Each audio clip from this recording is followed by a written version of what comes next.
Liverpool enjoyed an eventful weekend ahead of the international break, with the Reds making it 9 points out of 9 to start the Premier League season with a victory over Arsenal at Anfield on Sunday. Monday's deadline day then saw the club bring to an end one of the transfer sagas of the summer with the £125 million signing of Alexander Isak from Newcastle United. The Reds didn't have it all their own way on deadline day. However, with Crystal Palace pulling the plug on a £35 million deal for Liverpool to sign their captain, Marc Guehi, at the 11th hour. Nevertheless, there's plenty for fans to be excited about, with Arne Slot's side making the best possible start to the campaign and a record-breaking summer. Here's what our LFC jury make of the events of the past week. An eventful week rounded off what has been an unprecedented summer and transfer window for Liverpool. Simultaneously, it reinforced what looks a healthy platform for 2025. While Sunday's victory over Arsenal will be easier to contextualize come the spring, it felt significant. Dominik Szoboszlai grasped the gravity of the situation in several senses. What a free kick, what technique, and what a performance, again, at right back. He brings so much to the team, a team that found greater balance and promisingly turned the screw in the second half. Going top while seemingly still finding our feet bodes well. Confirmation of Alexander Isak's arrival brought further excitement. Patience will likely be necessary, but the new number 9 could prove a genuinely game-changing addition. Marc Guehi's move falling through was undeniably disappointing.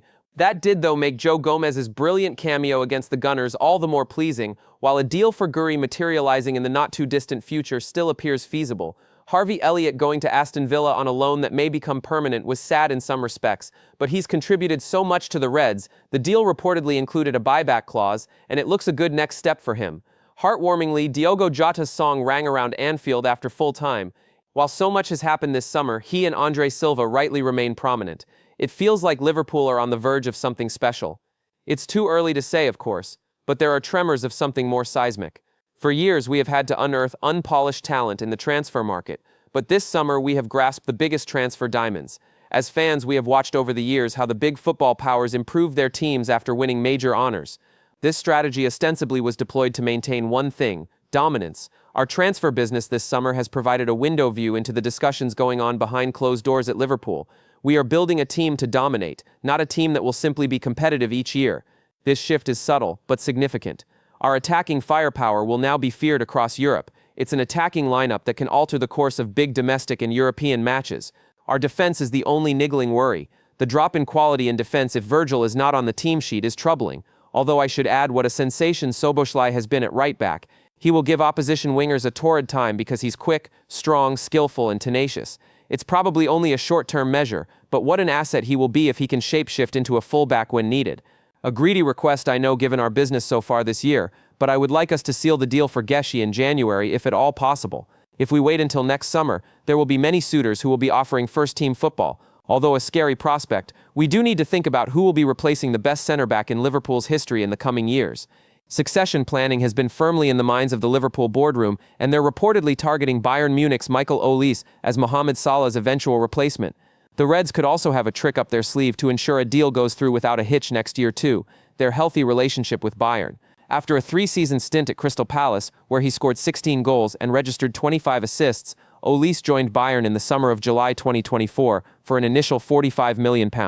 The move turned heads, with the 23-year-old also courting significant interest from several Premier League clubs, including Manchester United. While he saw his career progressing better elsewhere, Liverpool are now actively looking to bring Olise back to English shores next summer, claimed the Daily Mail. Should Arne Slot and the Reds hierarchy decide to act on their interest, their strong ties with Bayern could be a huge factor in enabling smooth negotiations for the right winger. The Anfield outfit have dealt with Bayern on various deals in recent years, reinforcing their strong relations. In the past 11 years, the two clubs have thrashed out deals for 5 players. Liverpool have sold 3 players to the Germans since 2014, with Pepe Reina, Sadio Mane, and most recently Luis Diaz, all moving from Merseyside to Bavaria. The Reds bought Ryan Gravenberch from the Bundesliga side in 2023, and 3 years before that signed Thiago Alcantara from them too. Prior to those deals, Liverpool also purchased Marcus Babbel and Alou Diarra from the German Giants in 2000 and 2002, respectively. The allure of an easy negotiation will be hugely appealing for the Reds following their summer-long and highly complicated pursuit of Alexander Isak from Newcastle. Liverpool's failed move for Palace captain Marc Guehi, which collapsed at the last minute following protracted talks this summer, may also haunt the Merseyside club when it comes to any future transfer dealings. There's no question that Salah is still operating at a high level in his advanced years. The Egyptian star bagged 34 goals last year on the way to helping secure the Reds' 20th top-flight title and won the PFA Players' Player of the Year, making him the first player in history to win the award 3 times, having also won it in 2018 and 20. However, Salah is 33, and Liverpool have shown they are pivoting towards forging a younger frontline following their summer acquisitions of Isak, 25, Florian Wirtz, 22, and Hugo Ekitike, 23. It appears Olise has been a target for the Reds for some time too. Ex-Liverpool boss Jurgen Klopp once gave away that he was scouting the Frenchman during the 2021-22 season. Klopp claimed he watched Palace's 0-0 draw with Manchester City for 65 minutes due to analysis reasons. However, Olise was brought off in the 65th minute at Selhurst Park, making it fairly obvious who he had his eye on. It's no secret that Liverpool are now looking at the long-term health of the club all over the pitch. Italian centre-back Giovanni Leoni, 18, joined this summer from Parma for 26 million, while the club's chase of Palace star Guehi also indicates they are considering life beyond club captain Virgil van Dijk, 34. New signing Milos Kerkez, 21, has taken 31-year-old left-back Andy Robertson's spot in the first 11. Georgian keeper Georgi Mamardashvili, 24, who signed from Valencia, is now looking to rival Alisson Becker, 32, as the club's number 1. Salah joined Liverpool from Roma in 2017 and is now the club's 3rd highest ever scorer with 246 goals. He signed a new 2-year deal in April. The 33-year-old is also tied for 4th with Andy Cole in the Premier League all-time scoring charts at 187 and is 10th in assists with 88. His relentless eye to scale these tables to the very top will arguably prevent Liverpool from replacing him anytime soon. Yet Olise, who has kick-started this season with 3 goals in 2 games for Bayern, and has 24 goals and 23 assists in his time in Germany already, could be a good bet to carry on the Egyptian's mantle.